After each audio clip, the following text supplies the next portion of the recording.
Today, I want to follow last week's talk with a little different twist. Last week we talked about arguing. Don't argue with life.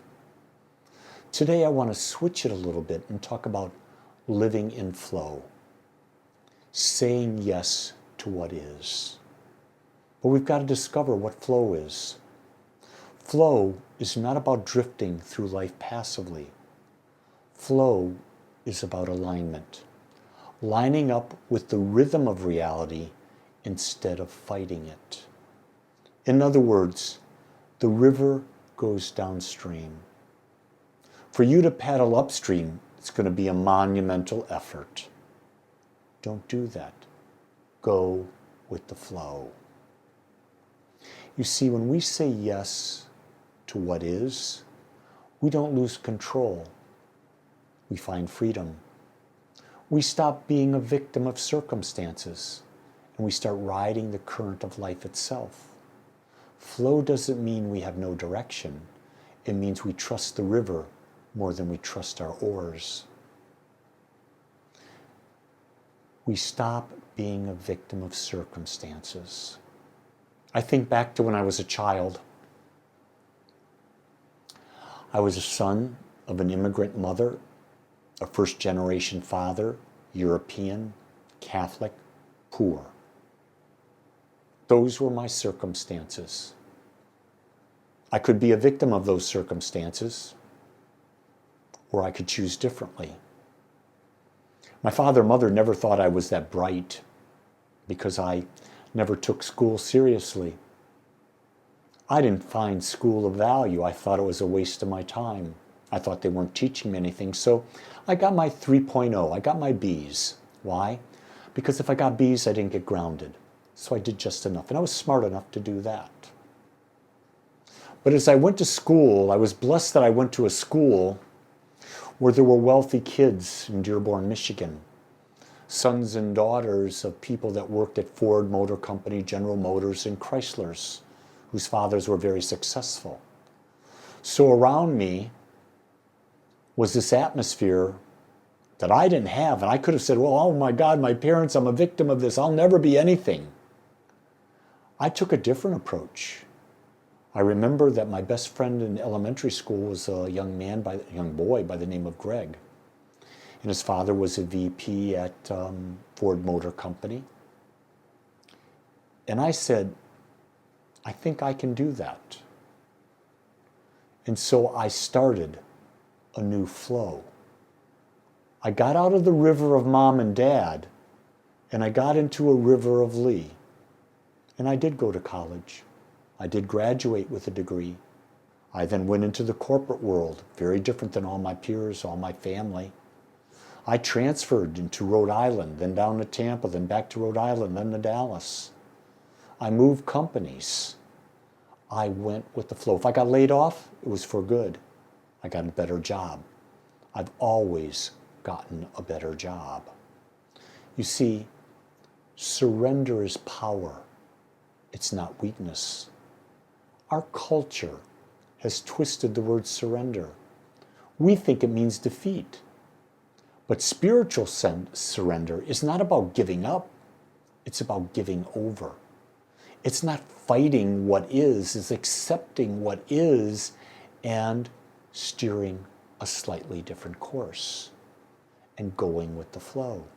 An example of this is a really good one. I love this example. A surfer doesn't control the wave. They don't demand the ocean move left or right. They align themselves with the energy. The moment they surrender, they gain the power to move beyond themselves. So, for example, when life threw me a twist, in 1989, I lost my job here in Texas. I could have moved out of state. I didn't. I found a perfect job here. Why?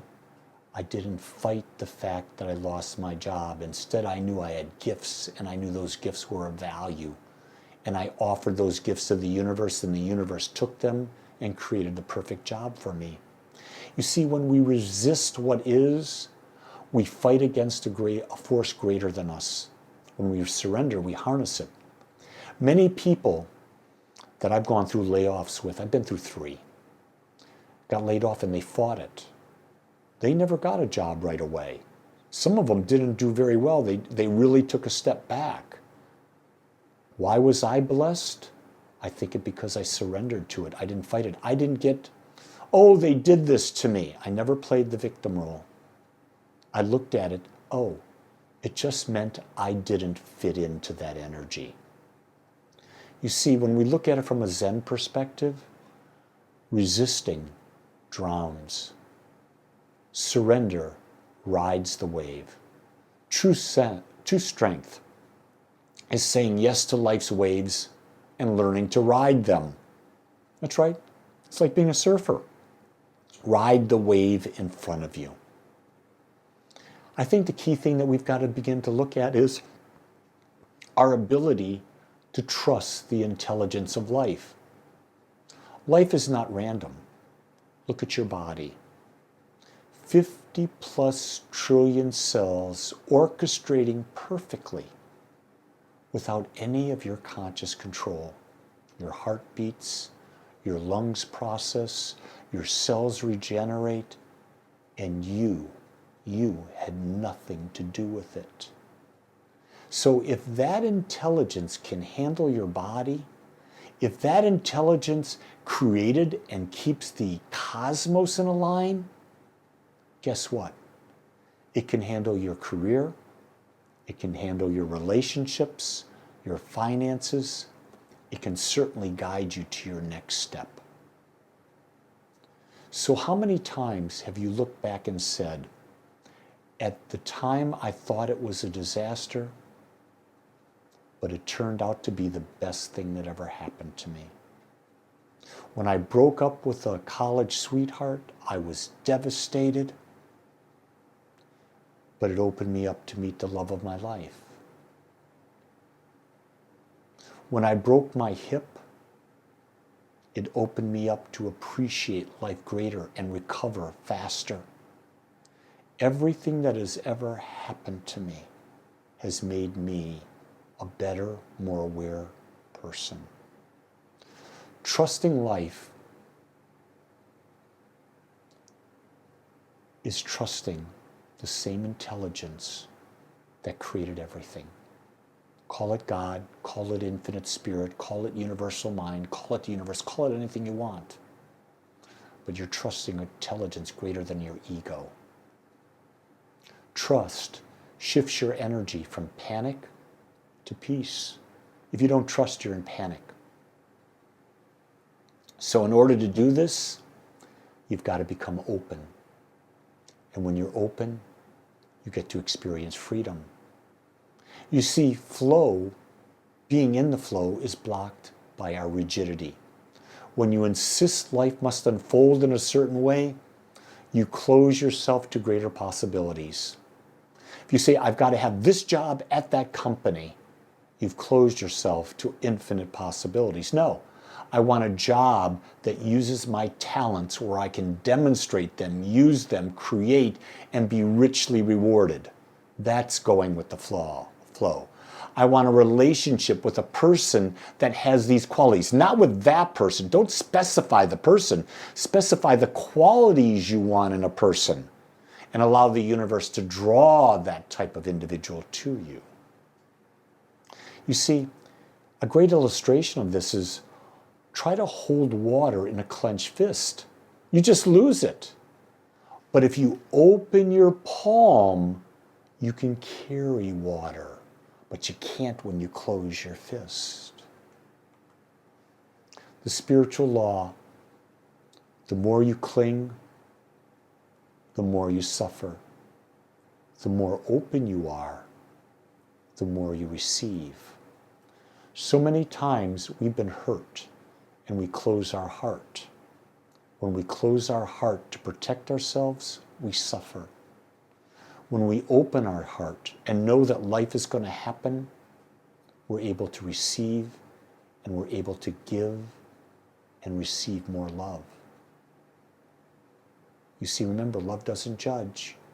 So whatever happens, we accept it. When we accept it, we're accepting life. and we accept life, we love life. And what happens then? Life loves us back.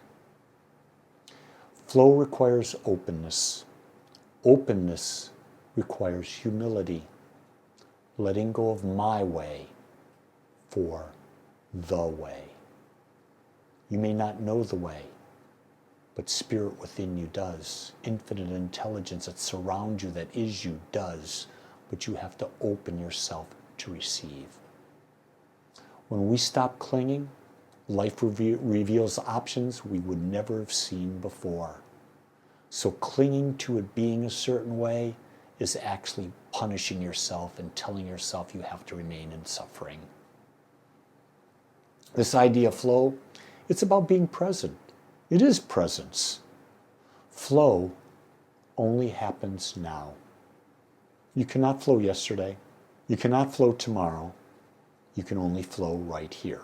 In other words, everything happens in the now, pure and simple. The mind, the ego, wants to drag you into regret or anxiety.